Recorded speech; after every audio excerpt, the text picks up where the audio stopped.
ॐ नमः सिद्धेभ्यः।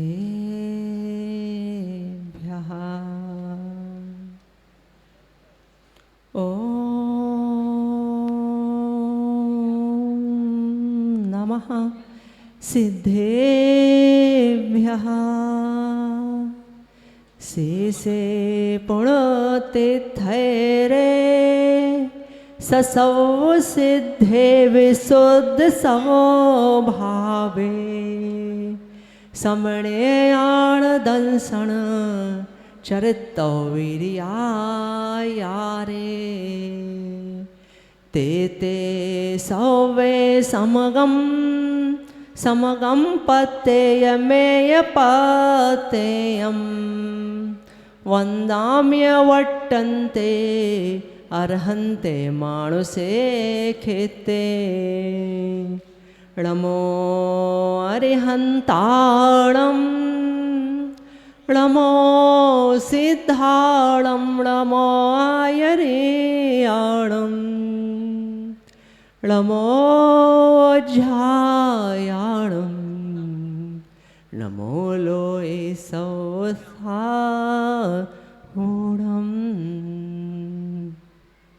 अनंतानंत परम सिद्ध भगवान की जय हो।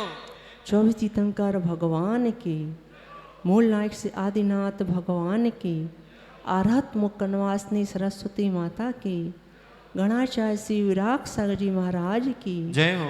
मम गुरुदेव आचार्य श्री विशुद्ध सागर जी महाराज की जय हो। 3 कमनों कोटि मुनिवरों की जय हो। अहिंसा मई विश्व धर्म की जय हो।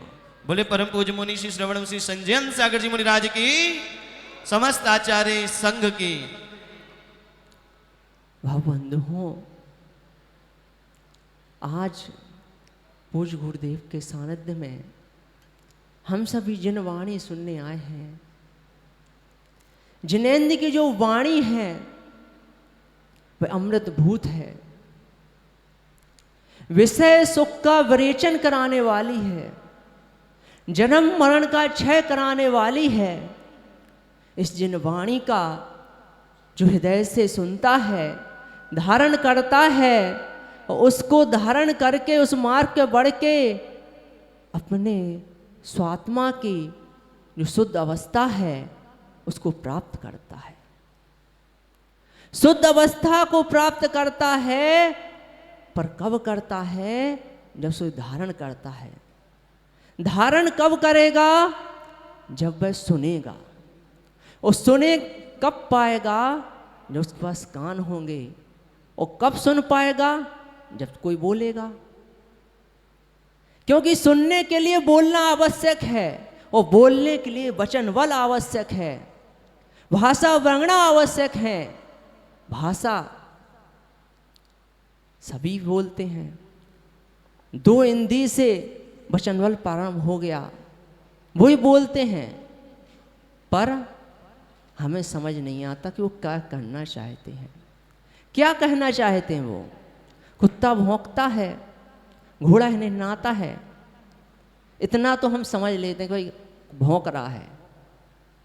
अब क्या भौंक रहा है ये नहीं समझ पा रहे हैं। हिनहरा रहा है, क्या अभिप्राय है, नहीं समझ पा रहे हैं। पर भाग्य से हम सभी संकीर्णी पंचेंद्रिय प्राणी हैं, वचन बल है और भाषा भावों की अभिव्यक्ति का साधन है। तो हम अपने भावों को इस भाषा के माध्यम से सभी को पहुंचाते हैं। कहाँ जिनेंद्र की वाणी कि बिना तालु ओष्ठ आदि के स्पंदन के बिना हम सभी के लिए अमृत वाणी परोस के गए कि जो भव्य जीव हैं उनका कल्याण कैसे होगा? तो जिनेंद्र की वाणी को सुन के होगा। अब साक्षात तो जिनेंद्र है नहीं, तो हमारे पूर्व आचार्यों ने कृपा की कि उन्होंने कहा कि हम नहीं रहेंगे, पर जिनेंद्र वाणी आगे जाए, आगे के जीवों का कल्याण कैसे होगा? तो उन्होंने लिपिबद्ध कर दिया, भाषा में अनुबद्ध कर दिया कि आगे जो आएंगे वो इसका अध्ययन करेंगे, अपने क्षोभसम से समझेंगे और जैसा जिनेंद्र देव ने कहा है उसको वो बतलाएंगे। और यदि वो अपने मन मानी सुनाते हैं तो जो सो हुई कुदिट्टी, वह कुदिट्टी है, मिथ्या दृष्टि है, क्योंकि वह अपने मन गढ़ंत सुना रहा है। जो जैन देव ने कहा वह नहीं सुना रहा है। यदि जो जैन देव ने कहा है वैसा ही सुनाता है तो ठीक है, पर यदि मन की सुना रहा है तो कल्याण नहीं हो सकता। भाषा हम सभी प्रयोग करते हैं, सभी कर रहे हैं, पर भाषा में भी अनुपात होता है। कितने अनुपात में भाषा प्रयोग करनी है। कभी कभी हम पूरा वाक्य अच्छा बोल देते हैं और एक शब्द कुछ ऐसा बोल दिया कि पूरा वाक्य धूमिल हो गया, सामने वाला सुनना पसंद नहीं करता। भाषा बोलते हैं पर भाषा शैली ठीक नहीं है। भाषा अच्छी बोली, प्रिय वाक्य बोले, पर कसाय कर दी, कसाय के साथ बोल दिए। तो जो भाषा हमारा काम को साध्य करने वाली थी, काम को साधने वाली थी, उसने काम को बिगाड़ दिया। इसलिए भाषा समिति, सत्य वचन, सत्य महावेत, बहुत जगह भाषा को स्थान दिया है कि भाषा बोलो तो पहले सोचो हमारे अंदर कितना विचार। बहुत कुछ बोलने की इच्छा होती है कि बोल दूं, पर एक बार विचार कर लो कि जो हम बोलने जा रहे हैं कहीं बाद में हमें पछताना तो नहीं पड़ेगा। उस सुनने वाले के ऊपर क्या इसका प्रभाव पड़ेगा, क्योंकि एक बार हमसे गलत बोल गया तो बोलते समय हमने नहीं सोचा, पर क्षमा मांगने के लिए हजारों बार सोचते हैं कि मैं कैसे मांग सकता हूं, किस मुख से मैं क्षमा मांगूं। और क्षमा मांग भी ली तो सामने वाला कैसा विश्वास करेगा कि सच में बोल रहे हैं कि अपना काम निकालने के लिए बोल रहे हैं। इसलिए हमें प्रति समय जब भी मुख खोलें तो पहले यह सोच लें कि हम जो बोलने वाले हैं ये स्थान उस वचन के लिए योग्य है नहीं है। जो हम वचन बोलने वाले हैं, जिस भाषा में बोलने वाले हैं, जिस पद्धति में बोलने वाले हैं, वह पद्धति हमारी उचित है कि नहीं है, कि हम गुरु के सामने हैं, कि पिता के सामने हैं, कि पत्नी के सामने हैं, कि बहन के सामने हैं, कि अकेले हैं। कहाँ हैं हम? मंदिर में हैं कि घर में हैं, स्वाध्याय में हैं, प्रवचन में हैं, कहाँ हैं? हमारे वचनों का प्रभाव क्या होगा? क्योंकि हम बात सही कर रहे हैं पर वह बात इस समय बोलने की नहीं है, और हमने बोल दी तो अन्यथा हो गई। जो हमारा कार्य सिद्ध होने था वो नहीं हुआ। तो भाषा प्रयोग करने के पहले, वचन वर्ण प्रयोग करने के पहले हमें ध्यान रखना है कि हम जो भाषा बोल रहे हैं, जो वचन बोल रहे हैं, जो हम अपने विचार भाषा में बोलना चाहते हैं, वो उस भाषा की शैली क्या है। कभी कभी हम वात्सल्य देना चाहते हैं पर भाषा वात्सल्य की बोल रहे हैं, पर बोल रहे हैं बहुत तेज। तो भाषा तो सही है, पर जो बोलने का हमारा तरीका है, जो पद्धति है, उसने पूरा मजा खराब कर दिया। सामने वाले को लगता नहीं कि हम वात्सल्य दे रहे हैं, वो भी सोचता है अरे यार कम से कम प्रेम से बोल देता, शांति मिलती। वो भी सोचता है, मालूम है आपके साथ हम 24 घंटे रहे हैं, दिन भर रहे हैं, सालों मन से जीवन भर निकल गया, मालूम है आपका व्यवहार ऐसा ही है, आपकी टोन ऐसी ही है, फिर भी सामने वाला व्यक्ति ये अपेक्षा रखता है कि कम से कम अच्छे से बोल दे तो हमको भी सुनने में अच्छा लगेगा। क्यों? क्योंकि भाषा जो वचन है, शरीर का घाव भर जाता है, पर एक बात आपने बोल दी, एक बार मिले बोल के चले गए। अब आपके बारे में हम जब भी चिंतन करेंगे तो आपने जो वचन बोला था उस वचन को शीर्षक बना के फिर आपके व्यक्तित्व के बारे में हम चिंतन करें कि आपका व्यक्तित्व क्या हो सकता है। आपकी हमारे प्रति धारणा क्या हो सकती है? जबकि औदिक भाव है, आप बोल गए एक बार, आपका भाव ही बदल जाएगा अगले क्षण कि गलती हो गई। पर जो बात हमने एक बार बोल चुके हैं, जो भी जिन्होंने सुनी थी, जब भी वो आपके बारे में कुछ ही विचार करेगा तो उस शीर्षक को बना के करेगा, इस वाक्य पे पूरी किताब लिख देगा आपके पूरे जीवन की। पर आप तो द्वितीय क्षण में ही बदल चुके थे। अब दोनों तरफ विचार करना है कि हमारे सामने वाले ने जो वाक्य बोले हैं और हमने भी जो वाक्य बोले हैं, तो क्या पूरा का पूरा वाक्य विचार के बोला गया था, और क्या सुनने वाले ने ही विचार किया था कि गोत स्खलन हो गया, मतलब कुछ बोलना चाहते हो कुछ भूल जाता है, तो गोत स्खलन हो गया कि वास्तविकता में सामने वाले वक्ता का ऐसा ही अभिप्राय था।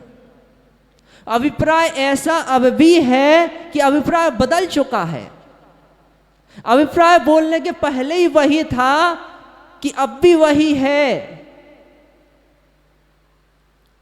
इसलिए जिनेंद्र की वाणी गाथाएं बहुत सुना देंगे, बहुत सारे सूत्र सुना देंगे, पर सूत्र भी सोपस्कार होते हैं, गाथाएं आगे पीछे का विषय लिए होती हैं। हम एक गाथा बीच की बोल दी और अपनी बात रख दी और बोल दिया कि हम तो आगम से बोल रहे हैं। वह भी आगम में नहीं बोला जाएगा। क्यों? हमने बोल दिया नाणो। आचार्य भगवान पूज्यपाद स्वामी लिखा है नाणो अणु नहीं होता है। आगम से बोला कि नहीं बोला? कौन कहेगा हमने आगम से नहीं बोला? आगम से ही बोला है। पर आचार्य उमा स्वामी जी ने तत्वासूत्र पे, पूज्यपाद स्वामी ने सर्वासिद्धि टीका लिखी है उस पर, तो जो उमा स्वामी जी ने लिखा कि नाड़ो जो सूत्र लिखा है अणु नहीं होता है, हम आगम से बोल रहे हैं कि अणु नहीं होता है, तो क्या ये सत्य है? नहीं। सूत्र सोपस्कार होते हैं। अणु बहुप्रदेशी नहीं होता, अणु एक प्रदेशी होता है। पर हम अपनी बात हमको सिद्ध करना है कि अणु होता ही नहीं है, हमारा ऐसा अभिप्राय है, तो हम आगम का प्रमाण भी दे रहे हैं। तो जो सो होई कुठी वह मिथ्या दृष्टि है कि जिनेंद्र की वाणी के विपरीत कथन कर रहा है। इसलिए वाणी का सही प्रतिपादन करने के पहले समझ तो लें कि जिनेंद्र की वाणी आखिर हमसे कहना क्या चाह रही थी, पूज्य भगवान हमसे कहना क्या चाह रहे थे, उनका अभिप्राय क्या था। उस अभिप्राय को बतलाने के लिए वक्ता को भी चाहिए कि जो पद्धति समय सार की है, जो पद्धति दर्शन शास्त्र की है, जो व्याकरण की है, जो ग्रंथ जिस पद्धति का है, वो जिस पद्धति से समझाना है उस पद्धति से ही समझाएंगे तो सामने वाला अभिप्राय जल्दी ग्रहण कर सकता है। पर हमने जो पद्धति कुछ और रखी है और भाषा अलग रखी है, तो अभिप्राय ग्रहण कर पाना कठिन है। इसलिए वाणी का प्रयोग बहुत संभल के करना है। चाहे हम घर में हो, चाहे बच्चों को वात्सल्य भी देना हो, तो हमारी वाणी वात्सल्यमयी हो, हमारी मुद्रा भी वात्सल्यमयी हो, हमारा कहने का तरीका भी वात्सल्यमयी हो। पर डांटने का मुद्रा अलग होती है, तो वचन भी, उसका ढंग भी वो अलग होता है। पर हमें अपने अंतरंग में वात्सल्य को रखना है, तो हमें वाणी को भी वात्सल्यमय ही करेंगे, तब हमारा उपाय सामने वाला समझ पाएगा। यद्यपि हमारे अंदर कोई वात्सल्य नहीं है, फिर भी मैत्री भाव, मित्रता, बाहर का वातावरण दूषित ना हो। हमारा अंतर दूषित हो चुका है, पर बाहर दूषित ना हो, तो हमें चाहिए कि हम अच्छी भाषा का प्रयोग करें, उचित ढंग से प्रयोग करें, ताकि वातावरण दूषित ना हो। हम अपना ठीक कर लेंगे, पर एक बार जो सबके मस्तिष्क में, उनके कण रंध्रों से जो प्रवेश कर गया, उसको बदल पाना बहुत ही कठिन है। इसलिए ये भावना है कि हम सभी जब भी भाषा का प्रयोग करें तो पूर्ण विचार कर पूर्ण सोच समझ कर करें, अन्यथा आचार्य जी कहते हैं कि मौन रहो। बोले आचार्य भगवान विश्व सागर जी महाराज की जय। हेलो हेलो बोले